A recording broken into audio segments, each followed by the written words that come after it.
Hi, welcome back to the latest installment of Follet, the video novel. We're going to finish up chapter 10 with the third part today. And Mary and Follet are on their way, and this particular installment is safe as houses for everybody you might happen to know. So if you want to enjoy being read to by yourself, that's great. If you want to invite all your friends over and get read to all together, that would be really good too. But get comfy, and we'll finish up chapter 10. Here we go. Follet left the highway at Cleveland and drove slowly through the little town. He found a Kangaroo Express on Water Level Road and pulled in for gas. Mary woke up and leaned over to kiss him as he turned off the car at the pump. "Coffee and something?" she asked. "That sounds wonderful," he told her, "but if we did that something here in the parking lot, we'd either catch the pumps on fire or get arrested, and I've got work ahead." Mary smirked. "Well, after work, I guarantee you a hot time in the old town tonight." "But I hope you've got a rabbit's foot to keep away the hoodoo," Follet replied, "because we're going to hear them bells go ding-ling-ling, I promise."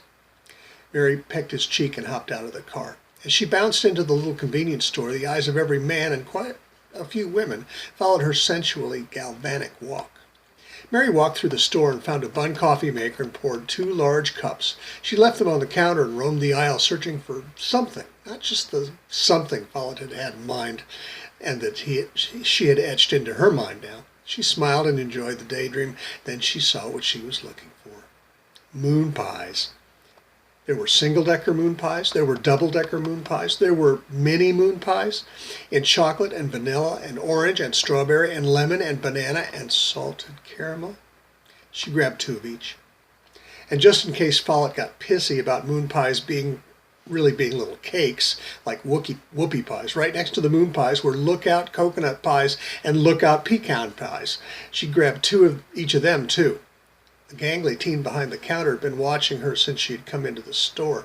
If the look in his eyes was any indication, Mary was just the pie he was hungry for. He closed his gaping mouth and asked, "Can I help you, ma'am?" Mary grinned to herself, gathered almost all of the pies into her arms, the lumpy little baked goods covering her breasts, twisted at her waist so that the boy could focus on her face and full arms and legs and cute little butt, all at the same time. "Why, bless your heart, that would be so kind of you." The young man rushed around the end of the counter, knocking over a display of bags of boiled peanuts. As he hurried to help her, he slipped and crashed into an end cap, knocking a box of Goo Goo clusters onto the floor. But he was agile and back on his feet almost instantly and standing by her side with his arms open to take up her burden. Mary said in a soft, seductive whisper, "Would you please take these up to the counter for me? I have 2 cups of coffee I have to get." And she handed him the moon pies and lookout pies one at a time, filling his arms while slowly revealing the rounded swell of her breasts, pushing at the thin pink fabric of her shirt. She thought that his eyes would pop out of his head. When she had transferred the goodies to his arms, she said, "Oh, thank you," and landed a quick peck on his cheek. He didn't drop even one of the pies, but his eyes kind of did glaze over, and he stumbled a little walking back to the counter. Mary walked to get the coffee and then headed for her new admirer at the counter. He had already put all of the snacks into a bag by the time she got to the register. "What do I owe you?" Mary asked, smiling and sending the quickest, smallest wink in her arsenal his way. The boy pushed the 2 coffee cups into a pressed cardboard carrier and stammered, "Shoot, ma'am, it was my pleasure to serve you. It's on the house. Y'all come back soon." Mary smiled and nodded and put her arm through the handle of the plastic bag that held the goodies. She picked up the carrier and walked to the door, turning around to push it open with her ass. When she was through the door, she said, "Thanks, bye," and walked to the caddy. When she got to the car, she bent over at the waist to put the coffee carrier onto the tarmac. She didn't want to drop it, and there was the added bonus of showing off her ass to everyone in the parking lot. Mary considered it her good deed for the day. She opened the car door and tossed the bag onto the seat. Then she bent again to retrieve the carrier. After all, one good turn deserves another, and she slid into the bucket, pushing the bag toward the center console with her hip. Follet was behind the wheel. "What's this?" he asked. "Coffee and pie, Southern style," she told him, and handed him a cup of coffee. Follet put his cup into a leather holder that straddled the transmission hump. Mary did likewise, and then began to rummage through the goodies. We've got every flavor of moon pie that I could find, and for those craving something more traditional, I found coconut and pecan lookout pies. What's your pleasure?" And she reached into the bag and pulled out a lookout pecan pie and a chocolate moon pie and held them in her palms in front of her breasts, just about at nipple height. "Both look delicious," Follet said, moving closer to her, so close that she could feel the warmth of his breath on the tender skin of her throat. "I think that I'd like something round and sweet and creamy." Put his palm on the moon pie, letting his fingers brush her breast as they closed around the treat. Mary grinned and opened the pecan pie.